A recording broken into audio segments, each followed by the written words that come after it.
The Bayou Bengals are better, but are they ready for Bama? Next on Mark Rogers TV, the voice of college football. All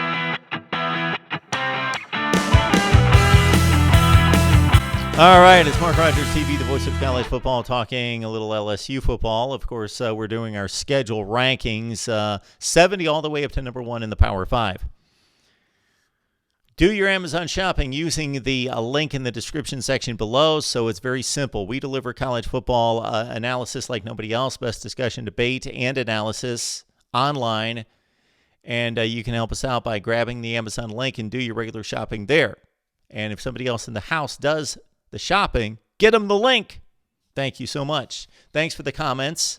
42,000 plus this year on YouTube and growing. And we respond to those comments during an exclusive live stream that you can catch as well. Just grab the link below where it says Voice of College Football Community. Voice of College Football Community, you get 2 exclusive live streams plus some other content that I will be announcing very soon.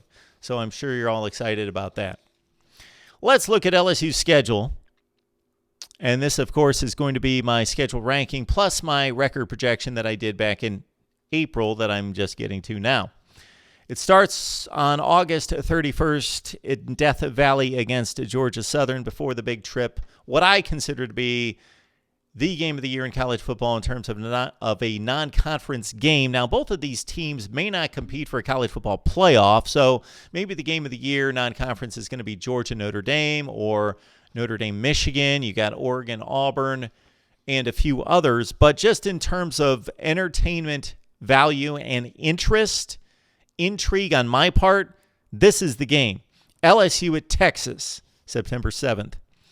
Then it's Northwestern State on the 14th. It's a trip to Vandy. So LSU, of course, like everybody else in the SEC, plays 2 teams in the other division. For LSU, it's always against Florida. This year at Vandy, which is a scheduling advantage. Vandy's not bad, but they're probably the worst team in the division.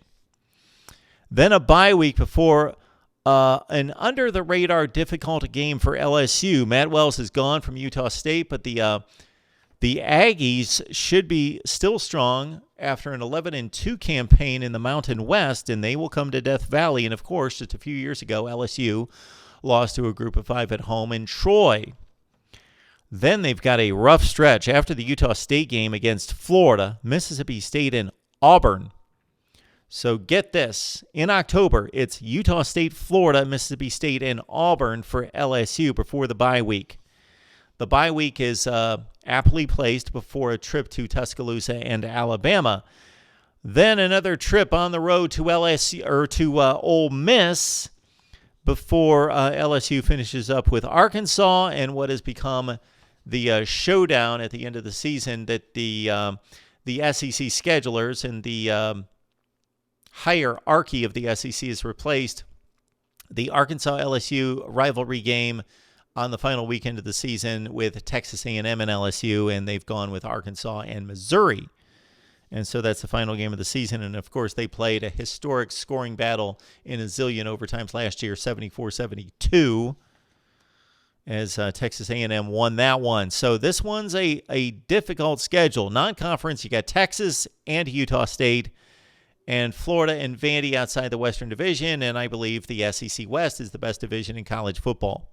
So for LSU, they're playing the 6th most difficult schedule in the SEC. It's number 8 in the nation. Would love to hear what you have to say about LSU football. As the Tigers right now, my projection is 9-3, 6-2 in the SEC. We will see you soon with more schedule breakdowns. Schedule number 7's up next, right here at Mark Rogers TV, the voice of college football.